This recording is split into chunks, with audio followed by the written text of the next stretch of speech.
La grande salle s'étendait plus loin que la plupart des cités humaines, ses murs étant faits de cristal vivant qui pulsait d'une douce lumière bleue. L'ambassadrice Sarah Chen se tenait au centre de l'espace circulaire, son tailleur gris sobre contrastant avec la magnificence des êtres qui l'entouraient. Au-dessus d'elle, les membres du conseil flottaient sur des plateformes d'énergie pure, la dominant du regard comme des dieux jugeant une mortelle. Elle tenait fermement la tablette de données entre ses mains, malgré son cœur qui battait la chamade. 15 ans plus tôt, la Terre avait établi le premier contact. 15 ans à être le plus jeune membre, l'espèce la plus jeune, celle qui utilise encore des fusées chimiques et des balles en métal. Aujourd'hui, tout allait changer. Honorable membre du Conseil, commença Sarah, sa voix amplifiée par une technologie qu'elle maîtrisait à peine. La Terre sollicite un siège au Conseil de sécurité galactique. Nous offrons notre puissance militaire pour aider à protéger les espèces pacifiques de cette grande communauté. Le silence dura exactement 3 secondes, puis les rires éclatèrent. Tout commença avec le seigneur Krisha, représentant des Vexari. Son corps cristallin tinta comme du verre brisé, tandis qu'il tremblait d'amusement. Le son résonna dans la salle, et bientôt d'autres se joignirent à lui. Les luminas scintillèrent d'un jaune vif, l'équivalent, pour leur espèce, d'un rire hystérique. Même les anciens animaux, d'ordinaire si sérieux, claquèrent sans des mandibules, dans un mouvement que Sarah avait compris être une moquerie. Force militaire demanda Kisha d'une voix claire et glaciale. Cher ambassadeur, votre espèce combat encore par réaction chimique et projectiles solides. Votre plus grand vaisseau de guerre transporte moins d'êtres que mon vaisseau personnel. Un hologramme apparut au centre de la pièce et Sarah sentit son estomac se nouer. Il montrait l'UESS Défiant, le destroyer le plus avancé de la Terre, flottant à côté d'une vedette de patrouille. Le vaisseau humain paraissait minuscule à côté de l'immense vaisseau extraterrestre. D'autres images suivirent. Chacune d'elles rendait l'humanité plus petite, plus faible, plus primitive. Vous n'avez même pas encore maîtrisé les bases du blindage énergétique. Luminous 7, l'orateur Lumini, fut ajouté. Son énergie pulsait d'une chaleur condescendante. Vos astronautes portent encore des combinaisons physiques dans l'espace. C'est assez charmant, un peu comme regarder des bébés faire leurs premiers pas. La matriarche Zixtal, souveraine de la foule, se pencha en avant sur son estrade. Ses milliers d'yeux scintillaient dans la lumière cristalline. L'humanité devrait se concentrer sur ses points forts. Ses produits agricoles sont satisfaisants. Ses émissions de divertissement sont prometteuses. Laissons la guerre à ceux qui ont évolué et ne se contentent plus de se jeter des pierres. Sarah sentit la chaleur lui monter aux joues, mais elle garda un visage impassible. Elle avait été diplomate pendant 20 ans avant le premier contact et savait quand combattre et quand battre en retraite. Autour d'elle, d'autres membres du Conseil se joignirent au rejet. Ils évoquèrent le bref passage de l'humanité dans l'espace, leur minuscule flotte de 40 vaisseaux et leur technologie arriérée. Peut-être dans un siècle ou deux, dit Quichot d'un ton faussement bienveillant, quand vous aurez développé des systèmes d'armement performants et maîtrisé l'art civilisé de la guerre. Le Conseil de sécurité exige des membres capables de contribuer réellement à la défense galactique, et non des espèces qui seraient anéanties dès le premier affrontement. Le vote fut rapide. 47 membres votèrent contre la pétition de la Terre. 3 s'abstinrent par politesse. Aucun ne vota pour. Sarah inclina la tête, le geste de respect exigé par le protocole du Conseil. La Terre remercie le Conseil de sa considération, dit-elle doucement. Nous continuerons d'apprendre de nos aînés parmi les étoiles. Elle se retourna et traversa l'immense salle en direction du portail de sortie. Derrière elle, le Conseil était déjà passé à d'autres affaires, congédiant la Terre comme si la pétition n'avait été qu'une simple interruption amusante. Elle les entendait encore parler, leur voix s'estompant à mesure qu'elle atteignait le seuil scintillant. « Des humains nous offrent une protection militaire », dit quelqu'un, suivi de nouveaux rires. « Et après, un terrien qui nous enseigne la philosophie. » Le portail se referma derrière elle, coupant court à la conversation. Sarah resta plantée dans le couloir désert, la tablette toujours dans ses mains. Elle resta longtemps immobile. Puis, lentement, un sourire se dessina sur son visage. Elle toucha l'oreillette. Chen au commandement terrestre, opération moqueuse terminée. Ils ont réagi exactement comme prévu. La voix qui répondit était calme et professionnelle. Bien reçue, ambassadrice? À quel point nous ont-ils congédiés? Complètement. Ils ont montré des images de nos destroyers à côté de leurs patrouilleurs. Ils ont qualifié nos armes de primitives et suggéré que nous nous contentions de l'agriculture et du cinéma.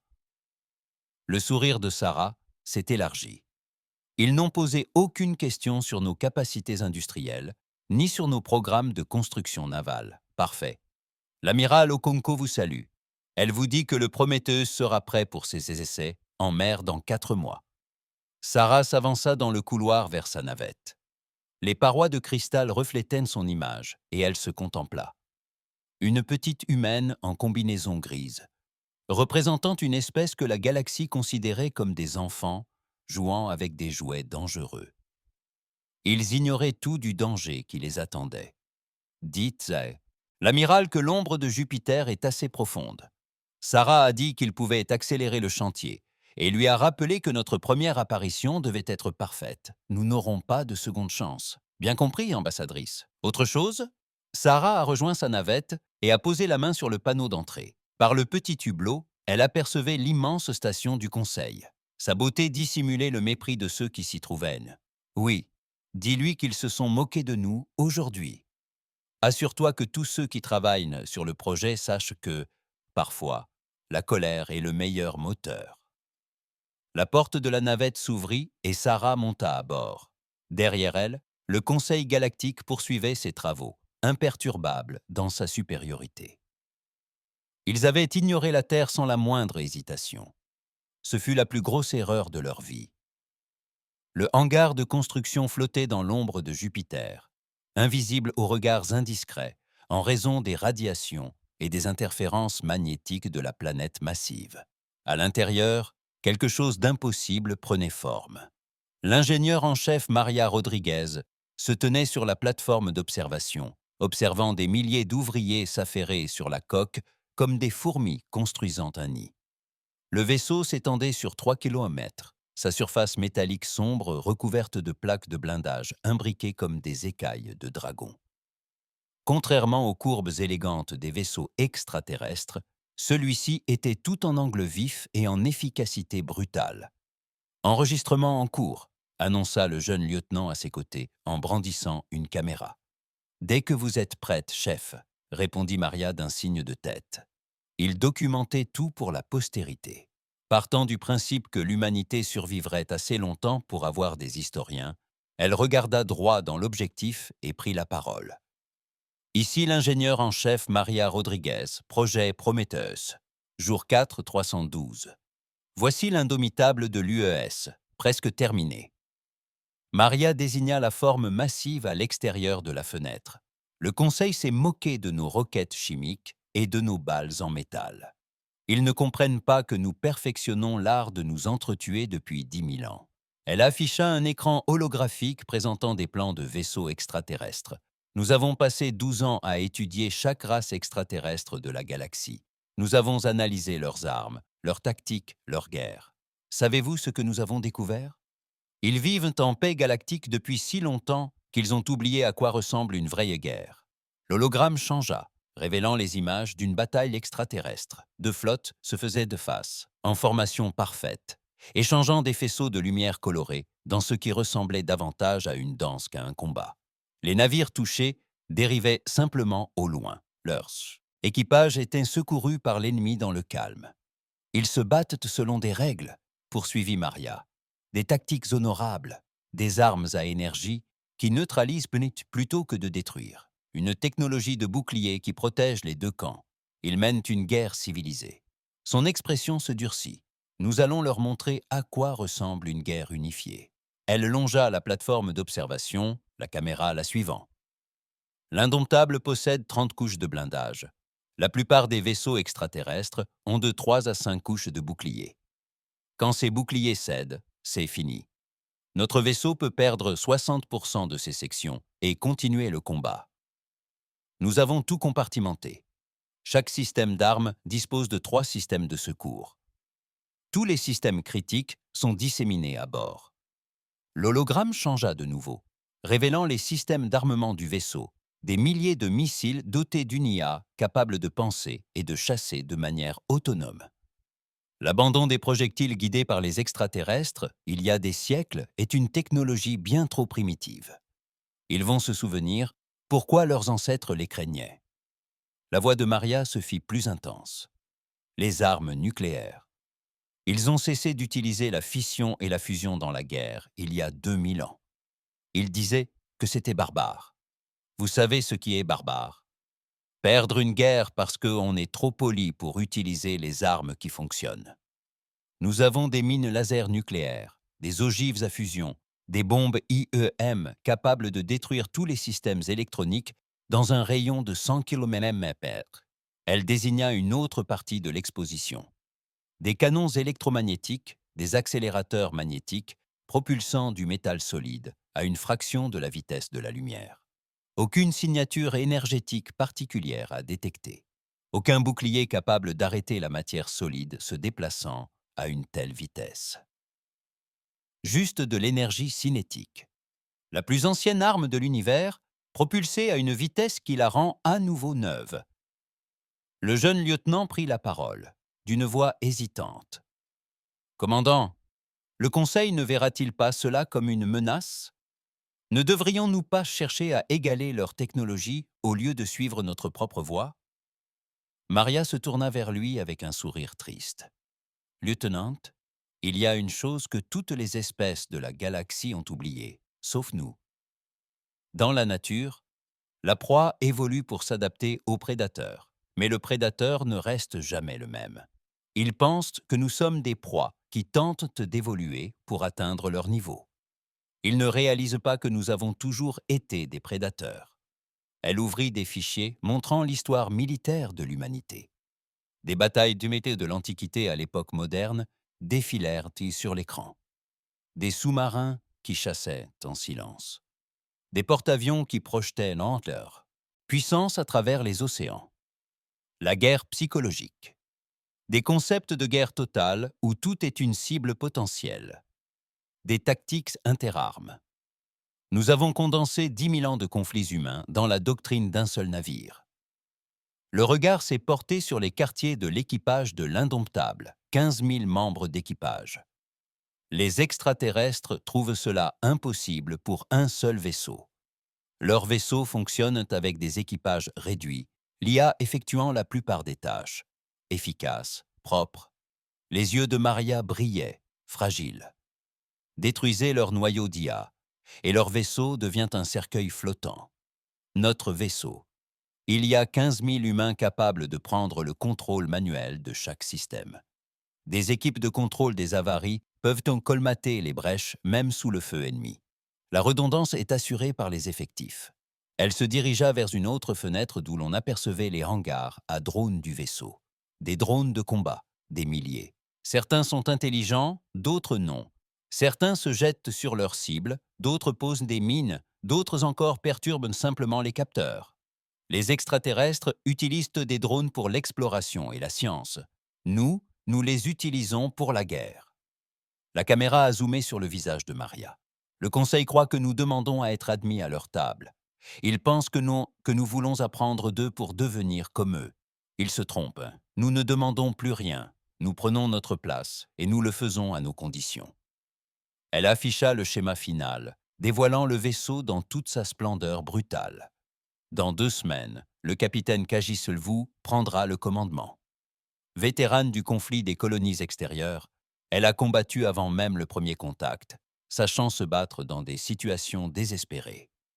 Elle sait vaincre même lorsque la victoire exige un prix que l'ennemi refusera d'accepter. Maria contempla une dernière fois le vaisseau. L'Indomptable n'est pas le plus grand vaisseau de la galaxie. Ce n'est ni le plus rapide ni le plus avancé selon les critères extraterrestres, mais c'est un engin qu'ils n'ont pas vu depuis des millénaires. C'est un vaisseau de guerre construit par une espèce qui n'a jamais oublié comment faire la guerre. Une alarme retentit doucement. Maria jeta un coup d'œil à sa tablette et son expression changea. Nous avons reçu un appel de détresse. Colonie détruite, attaquée par l'essaim des dévoreurs. La flotte du Conseil est en train de perdre. Le lieutenant parut perplexe. Nous ne sommes pas censés être déployés avant un mois. Les systèmes d'armes ne sont pas encore totalement testés. Maria se dirigeait déjà vers le centre de commandement. Dites au capitaine et à l'OVU de faire leur rapport immédiatement. Et lieutenant, dit-elle en jetant un coup d'œil à la caméra qui continuait d'enregistrer. Assurez-vous de tout filmer. L'humanité est sur le point de se révéler pleinement. Dehors, les lumières des Indomptables commencèrent à clignoter, secteur par secteur, comme un dragon ouvrant les yeux. La colonie ravagée de la flèche grinçante était en train de mourir. Depuis sa plateforme de commandement à bord du vaisseau amiral, le Radiant Justice, l'amiral Kishara des Vexari, voyait sa flotte s'effondrer sous le déferlement incessant des vaisseaux dévoreurs. Ces dévoreurs étaient des machines, des intelligences artificielles devenues incontrôlables 3 ans auparavant. Ils absorbaient la pente et les vaisseaux et se reconstruisaient, plus puissants. 200 d'entre eux grouillaient dans l'espace tels des sauterelles, leurs sombres couloirs, absorbant les armes énergétiques et rejetant des copies corrompues. La flotte du Conseil avait commencé avec 30 élégants vaisseaux de guerre. À présent, il n'en restait plus que 23, piégés dans une sphère défensive autour de la colonie. Bouclier à 40%, rapporta son officier tactique. Le croiseur Luminité, lumière éternelle, est tombé. Ils abandonnent le vaisseau. La forme cristalline de Kishara s'assombrit sous l'effet de la frustration. Il combattait selon les règles, comme il se doit pour une espèce civilisée. Échange d'énergie à longue portée, gestion prudente des boucliers, ciblage précis pour neutraliser plutôt que détruire. Les dévoreurs, eux, se moquaient des règles. Ils s'avançaient, mouraient, puis revenaient, tirant des leçons de chaque mort. Amiral, un vaisseau approche. Un seul vaisseau. Il est humain. L'irritation s'empara de Kishara. Humain, un seul vaisseau. Elle activa l'analyseur et son irritation fit place à l'incrédulité. Le vaisseau était massif mais rudimentaire, recouvert d'un blindage primitif au lieu de boucliers dignes de ce nom. On aurait dit une pièce de musée. C'est insultant. La Terre nous aurait-elle envoyé un cargo par erreur? Le canal de communication s'ouvrit sans son autorisation et un visage humain apparut à l'écran. La femme avait la peau mate, les cheveux gris et des cicatrices au visage qui témoignaient de la violence qu'elle avait subie. Son regard était froid. Ici le capitaine Kagis Lovu de l'UESS Indomitable. Amiral, je vous ordonne de déplacer vos navires à au moins 500 de la zone d'engagement. Immédiatement. La colère s'empara de Kishara. Capitaine, nous n'avons pas besoin d'un vaisseau humain primitif. Je n'ai pas demandé la permission. Amiral, déplacez vos navires, sinon je ne serai pas responsable des tirs amis. Vous avez 10 minutes. La communication fut coupée. Kishara fixa l'écran vide, partagé entre indignation et curiosité. Mais quelque chose dans la voix de l'humaine la poussa à donner l'ordre. La flotte du Conseil commença à se retirer, créant un espace dégagé entre elle et les dévoreurs. L'Indomptable s'avança dans cet espace vide, et Kishara put enfin apercevoir le vaisseau de guerre, humain. Il était laid, brutal. Chaque surface était hérissée d'armes qu'elle ne reconnaissait pas. Au lieu des lignes fluides des vaisseaux spatiaux classiques, on aurait dit une forteresse volante recouverte de canons. « Cible verrouillée », annonça nerveusement son officier tactique. Le vaisseau humain verrouille les dévoreurs, tous simultanément. C'est impossible avec nos systèmes de ciblage. Quel type d'armes charge-t-il? Demanda Kishara. EQ. Amiral, non. Je ne peux pas les identifier. Leurs signatures énergétiques ne correspondent à rien dans notre base de données. L'Indomptable a ouvert le feu et le monde de Kishara a sombré dans le chaos. Des milliers de missiles ont jailli du vaisseau humain, leurs traînées chimiques dessinant des motifs géométriques dans l'espace. Mais il ne s'agissait pas de simples projectiles. Ils se déplaçaient comme des êtres vivants, esquivant les tirs de riposte des dévoreurs, se déployant selon des schémas d'attaque coordonnés, communiquant entre eux de manière à former un seul essaim intelligent. Près du premier cristal, Kishara murmura. Les missiles ont frappé la flotte des dévoreurs comme un marteau. Des explosions ont retenti dans l'espace, mais il ne s'agissait pas des rejets d'énergie propres d'une guerre civilisée. Ces attaques étaient violentes, primitives et dévastatrices. Des tirs nucléaires consumaient des vaisseaux dévoreurs entiers. Des explosions secondaires se propageaient à travers leur formation, les missiles retournant le carburant ennemi contre eux. Mais l'indomptable n'en avait pas fini. Il lançait des objets que les capteurs de Kishara identifiaient comme des mines. Sauf qu'elles se déplaçaient de leur propre chef. Ils se dispersèrent sur le champ de bataille, puis explosèrent en impulsion d'énergie électromagnétique. Des dizaines de vaisseaux dévorent s'éteignirent. Leurs systèmes électroniques furent grillés par ce que les humains appelaient des armes IEM. Puis les canons à rail firent feu. Des projectiles de métal massif furent accélérés à des vitesses incroyables par des forces magnétiques. Aucun bouclier énergétique ne put les arrêter. Ils transperçaient les coques des dévoreurs comme du papier, créant d'immenses brèches qui évacuaient l'atmosphère et les machines dans l'espace. Le son n'aurait pas dû se propager dans le vide, mais les capteurs de Kishara traduisirent les impacts en audio. On aurait dit le tonnerre. « C'est barbare », dit son officier tactique, son verre de cristal tremblant. Ils ne cherchent pas à neutraliser, ils cherchent à détruire. Kishara ne pouvait détacher son regard. Le vaisseau humain traversait la flotte des dévoreurs, tel un prédateur se frayant un chemin à travers sa proie. Lorsque les dévoreurs tentaient de l'encercler, l'indomptable déployait des nuées de petites drones qui les interceptaient. Certains drones explosaient au contact, sacrifiant leur existence, pour éliminer des ennemis. D'autres immobilisaient les esprits. D'autres encore se contentaient de brouiller les capteurs et de semer le chaos. Les dévoreurs s'adaptèrent comme toujours. Ils concentrèrent leurs tirs sur le vaisseau humain. Les rayons d'énergie capables de transpercer les boucliers du Conseil frappèrent le blindage des indomptables sans le moindre effet. Le blindage absorba les impacts, s'illumina d'une lueur intense et tint bon. Lorsque des sections cédaient, le vaisseau se contentait de sceller les compartiments concernés et de poursuivre le combat. Il ne faiblit pas. L'officier de Kishara fit son rapport. Le vaisseau humain a subi des dégâts à 12% de sa coque. Il ne modifie même pas sa tactique. La voix du capitaine Nlovu retentit sur le canal ouvert, diffusé à tous. Avise à tous les vaisseaux. Nous utilisons des armes nucléaires. Restez à l'écart des zones d'impact. Nucléaire ? Kishara s'exclama, horrifié. C'est interdit depuis 2000 ans. L'indomptable lança 3 missiles de grande taille sur le plus dense foyer de dévoreurs.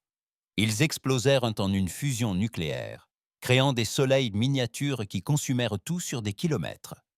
Lorsque la lumière s'estompa, 50 vaisseaux dévoreurs avaient disparu, réduits à des nuages de plasma et de débris en expansion. Le vaisseau humain n'attendit pas.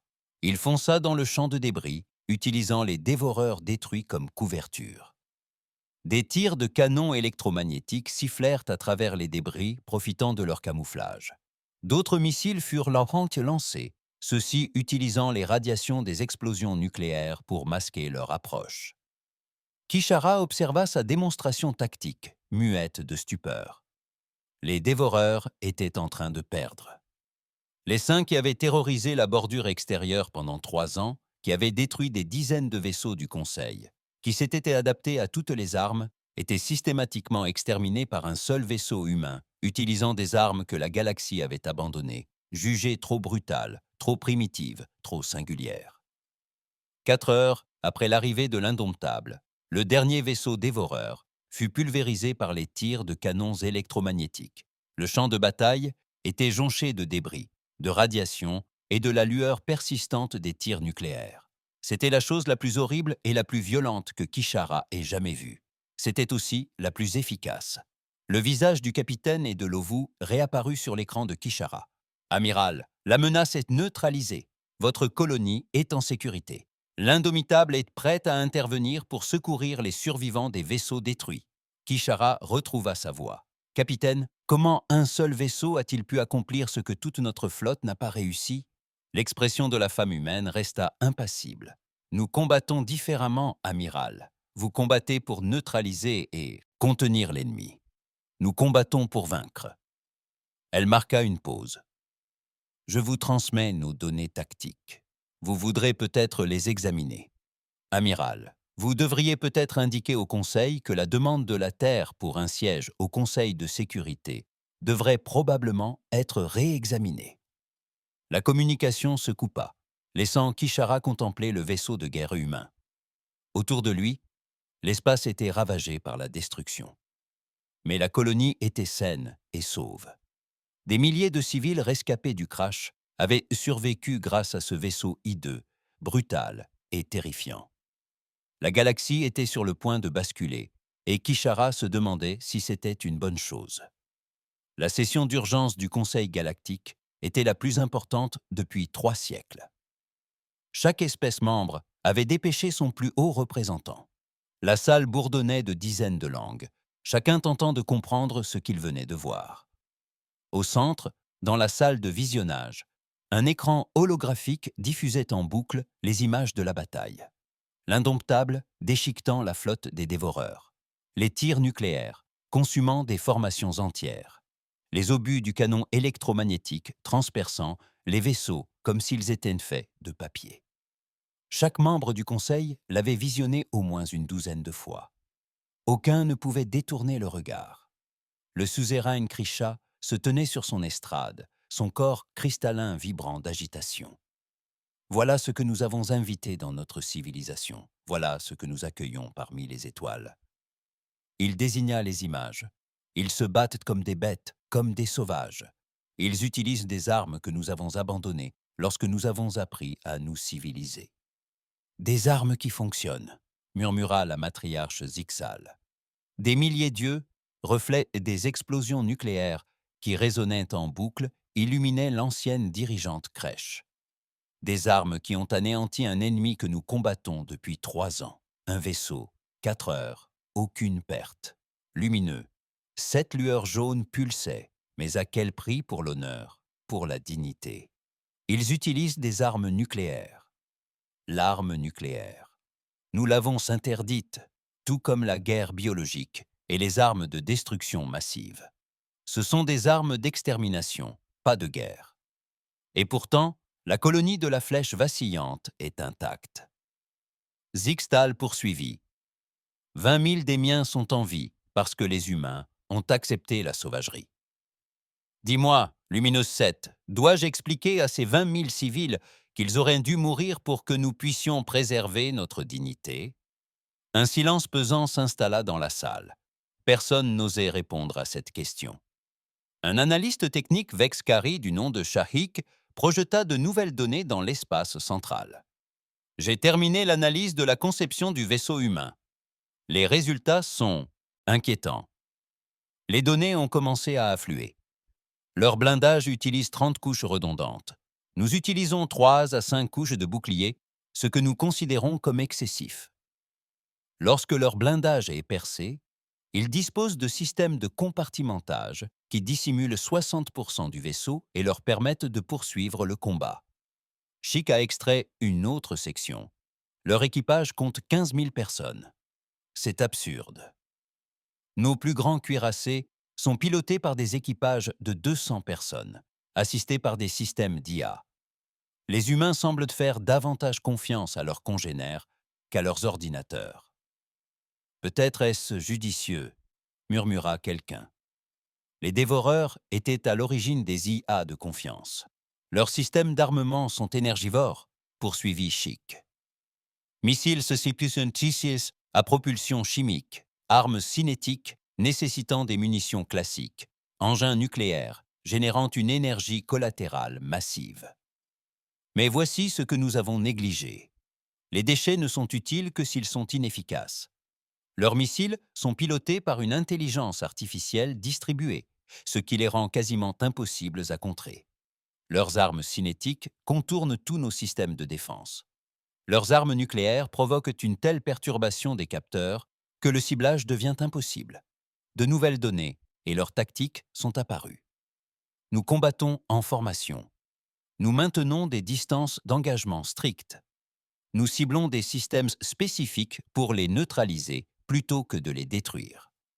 Les humains ciblent tout. Ils utilisent que les champs de débris comme couverture.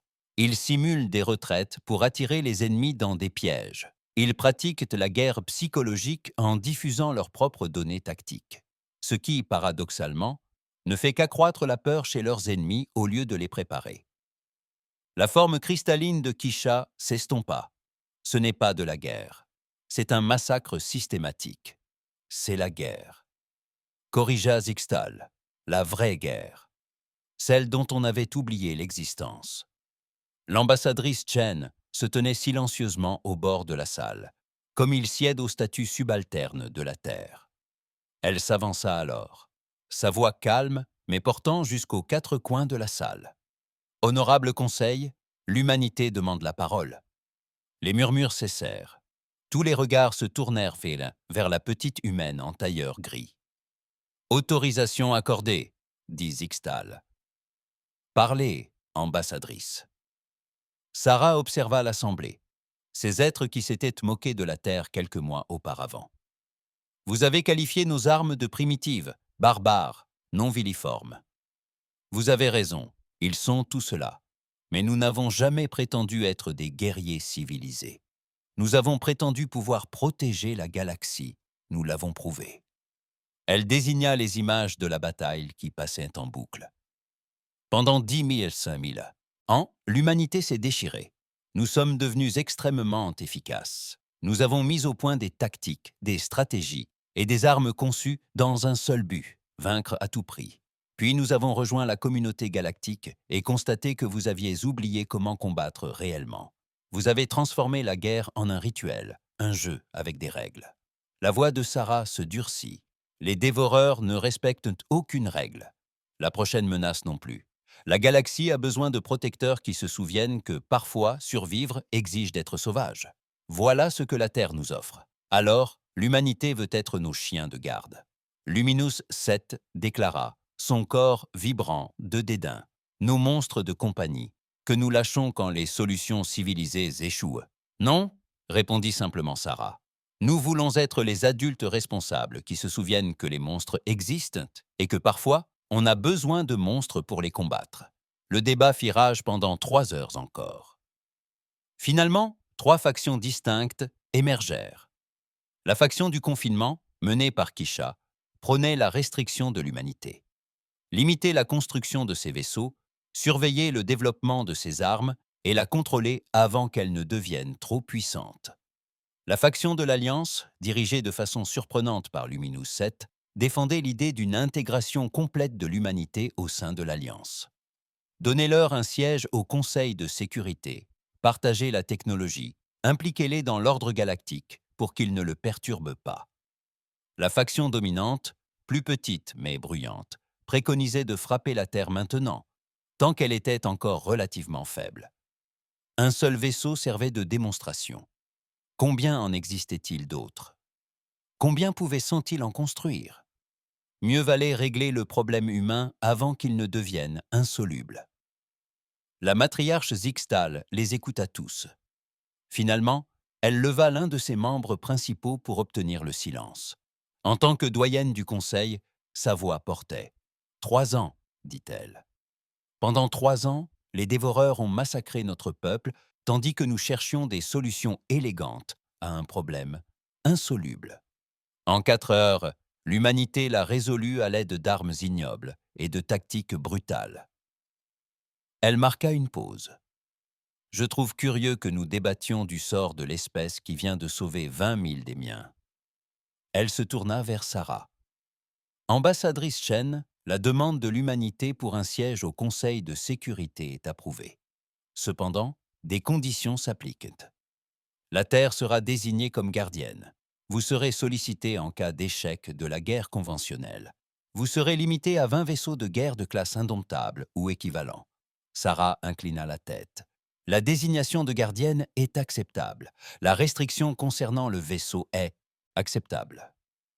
Quelque chose dans la façon dont elle a prononcé ce dernier mot fit naître une lueur de suspicion sur le visage cristallin de Crishaw.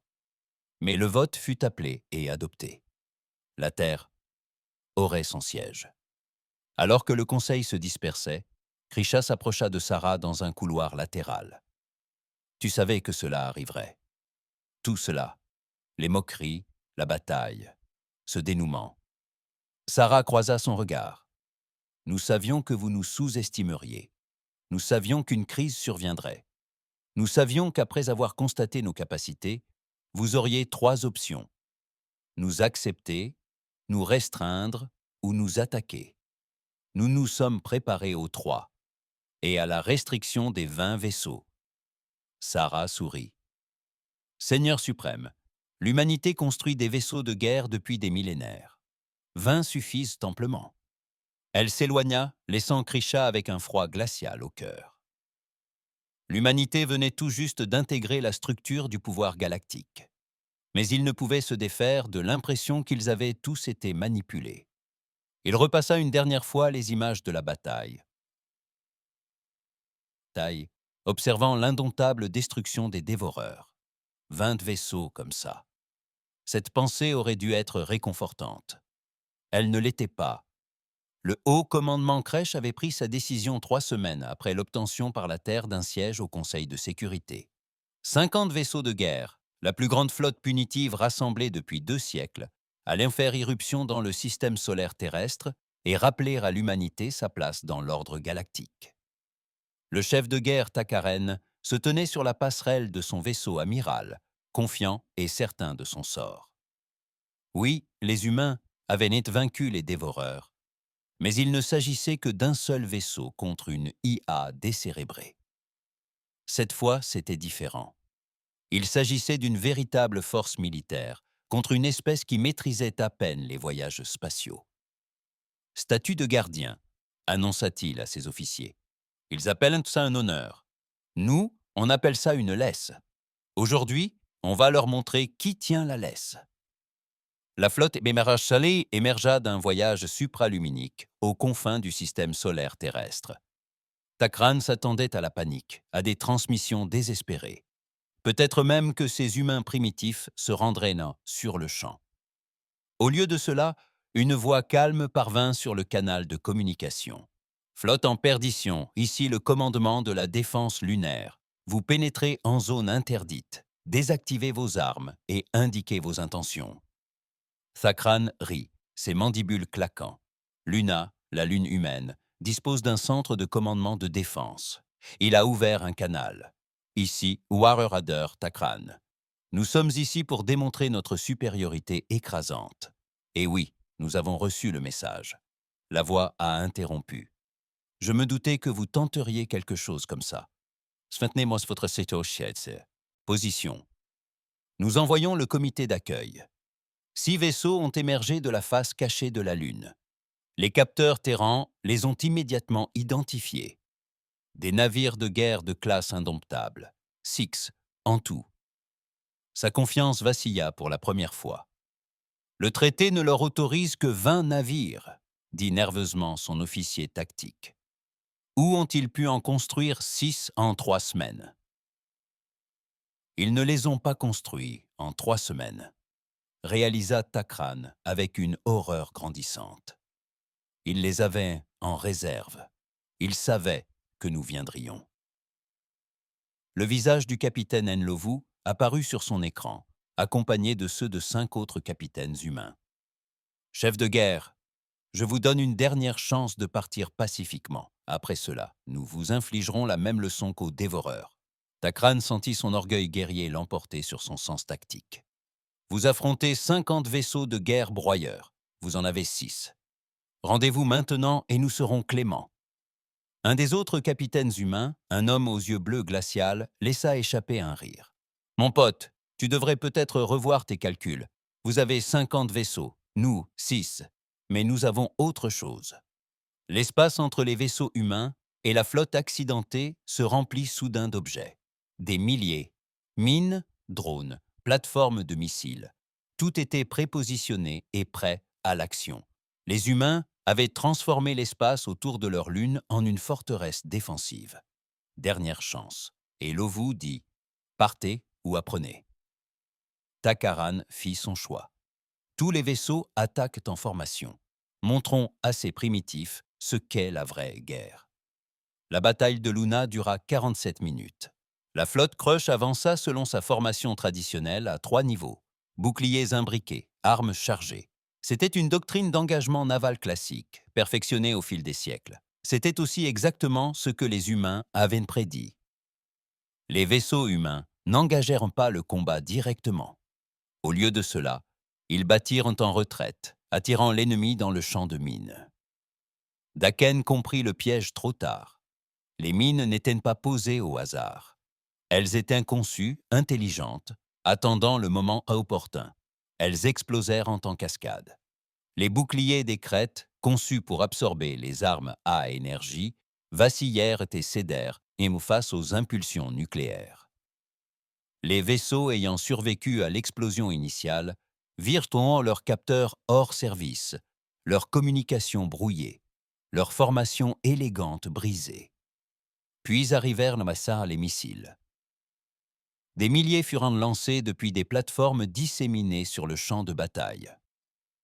Ils se déplaçaient selon des schémas d'attaque coordonnés, se sacrifiant contre les boucliers pour créer des ouvertures pour les tirs de canons à rail. Les systèmes de défense rapprochés de la flotte, efficacés contre les armes civilisées, furent submergés par le volume considérable de projectiles primitifs mais redoutables. Tran vit sa flotte périr. Des vaisseaux ayant servi pendant des décennies, des équipages entraînés pendant des années, tous réduits en miettes par des armes que la galaxie considérait comme obsolètes. Il ordonna la retraite, mais les humains l'avaient anticipé. Les 6 vaisseaux de classe indomptable se positionnèrent pour couper tout issue, frappant la flotte ennemie comme une proie. Mais soudain, un événement inattendu se produisit. « Cessez le feu !» Et la voix de Lovu retentit sur le canal d'urgence. « À tous les vaisseaux en perdition, coupez le feu et préparez-vous à évacuer si nécessaire. Nous garantissons la sécurité de vos équipages. » Il fixa son écran, perplexe. « Quoi ? Vous êtes vaincu ?» dit simplement Ndu. « Nous avons fait passer notre message. Nous en faisons maintenant un autre. Nous combattons avec brutalité, mais avec honneur. Toutes les capsules de sauvetage seront récupérées. Tous les blessés recevront des soins médicaux. Tous les survivants seront ramenés sains et saufs dans l'espace. » Les vaisseaux humains cessèrent le feu. Ils traversèrent le champ de bataille. Leurs navettes récupéraient les capsules de sauvetage. Leurs rayons tracteurs ramenaient les vaisseaux endommagés en lieu sûr. Il observait, stupéfait et silencieux, l'espèce qui venait d'anéantir sa flotte, s'efforcer sans relâche de sauver son peuple. « Pourquoi ?» finit-il par demander, et l'expression de Lovu s'adoucit légèrement. « Parce que nous ne sommes pas des monstres, chef de guerre. Nous sommes des guerriers. Il y a une différence. Nous vous vaincrons au combat. Nous utiliserons toutes les armes les plus odieuses de notre arsenal pour gagner. Mais une fois la bataille terminée, nous suivons nos propres règles. Nous ne massacrons pas les faibles. Nous ne maltraitons pas les prisonniers. Nous avons combattu avec acharnement, mais loyalement.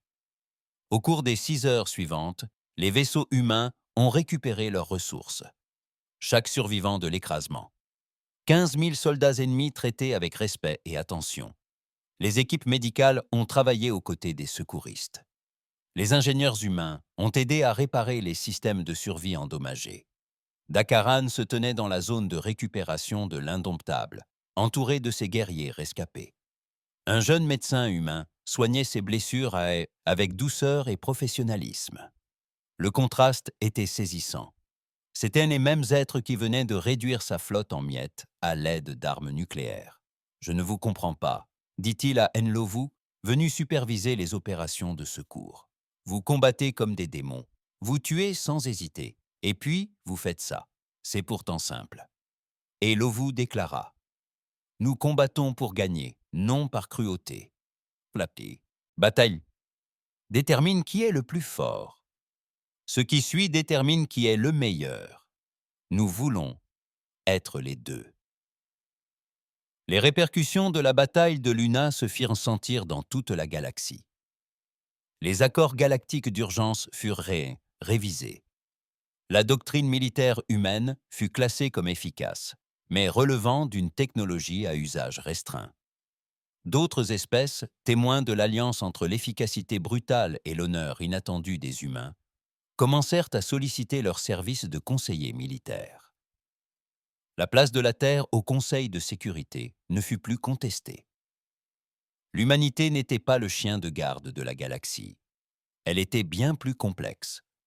Une espèce qui n'avait pas oublié comment mener une véritable guerre, mais qui avait choisi de se contraindre par son propre code d'honneur.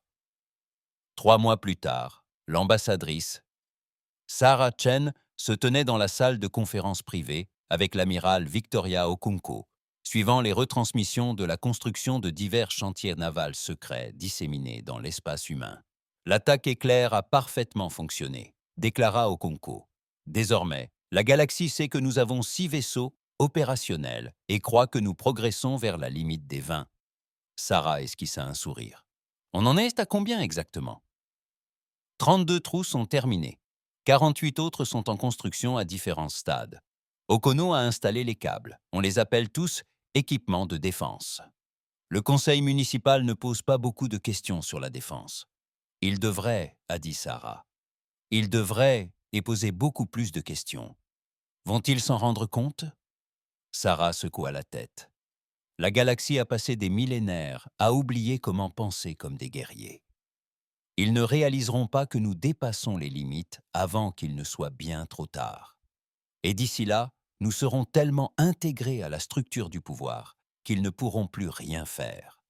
Elle observait les images de la construction, tous ces vaisseaux de guerre qui prenaient forme dans des lieux cachés. L'ombre de Jupiter, les anneaux de Saturne, la ceinture d'astéroïdes, le nuage d'aurore. L'humanité était en train de construire un arsenal qui surpasserait tout ce que la galaxie avait connu depuis des millénaires. « Vous savez ce qui est le plus incroyable ?» poursuivit Sarah. « Ils croient que nous avons le contrôle. Ils croient maîtriser la situation.